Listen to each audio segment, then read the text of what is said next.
Welcome back.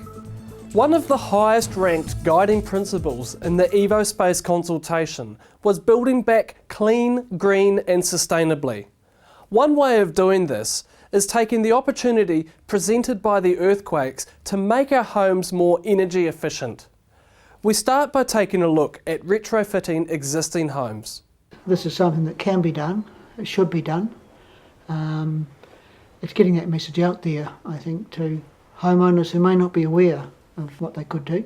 The insurance industry, the PMOs, making sure they know that it's not going to be a big hassle. It is doable, it is practical to do it at this time. If they're aware of the opportunity, they get the right sort of advice, there'll be real benefits for them. Right now we're under the floor and you can see that we've installed this polyester insulation underneath the floorboards, and so that'll reduce the heat loss through the floor and also the drafts getting up through the floorboards. Over here we've laid a polythene ground sheet down over the soil, so that's a vapour barrier that will prevent any moisture from coming up through the soil and making its way into the house. And then up inside the house we've installed wall insulation in all of the wall cavities that were exposed during the renovations. We've also topped up the ceiling insulation, so we put another layer of ceiling insulation in, as well as installing a range hood in the kitchen to remove any moisture produced while cooking, and a heat transfer kit which transfers heat from the log burner area into the main bedroom. I think the homeowner is going to notice a huge difference, especially in their comfort in the winter. The house is going to be a lot warmer, it'll be a lot easier to heat, and also the running costs, so their electricity bills will be a little bit lower and their firewood bills. You walk into the house and woof, it's warm, and so we realise how nice it is not to be cold and not to have heater on all the time and that sort of thing. No, it's a great feeling. I think everyone should be doing it. It's just a good case for everyone to get their homes up to standard, really, and for the Christchurch people not to be living in cold, damp houses. Some small changes that you make now to the rebuild and repair process, it can mean that when you move back into your home it's going to be warmer and healthier for you to live in, and so you'll be reaping the benefits for years to come. Build Back Smarter is a free service providing homeowners with face-to-face advice on making their homes warmer, drier, healthier and cheaper to run. For more information, Google Build Back Smarter. For those of you who are considering complete rebuilds, you can go a whole way better. We asked Christchurch architect Bob Burnett to show us around New Zealand's first 10-star energy-rated home that he is currently building. Let's take a look. This is New Zealand's first 10-star super home, and the main thing is we won't have any power bill. So we're generating more power than we're actually using.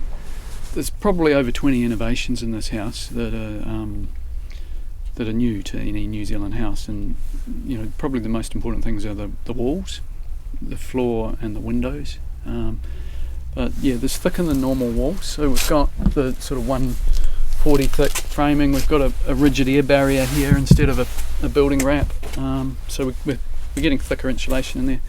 There's no dwangs, so normally you'd have dwangs here, which means you've got less insulation. So because there's less timber, there's more bats, there's more insulation. And we've got a new framing system called Frame Saver, so where we join the walls we can fit insulation in behind the wall junction. Normally you'd have 3 studs there, and we don't need that because we've got this lightweight metal angle here for joining the walls. So it's both more thermally efficient and also stronger too. And it's actually cheaper to do it this way because there's less timber in the wall. This here is a energy recovery drain, so they're covered up by the black here, but these are copper coils that take the heat out of the shower waste, so the wastewater is about 38 degrees, and then it puts that heat into the water that's going up to the shower mixer. And on top of that we're recycling the grey water, so you can see purple and green pipes here. So the green is normal water, the purple is the grey water coming back into, we're using that, taking that from the bathrooms, and we're treating it and plumbing it back in to flush the toilets and the washing machine and the tub. And we're also harvesting the rainwater off the roof.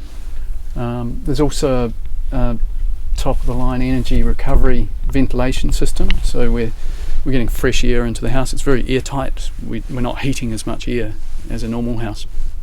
These are the PVC framed windows, NK windows. So they've got high performance glass, but also because they're PVC, they're more thermally efficient.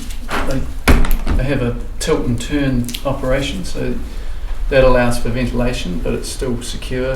If you turn the handle the other way, you can open the door.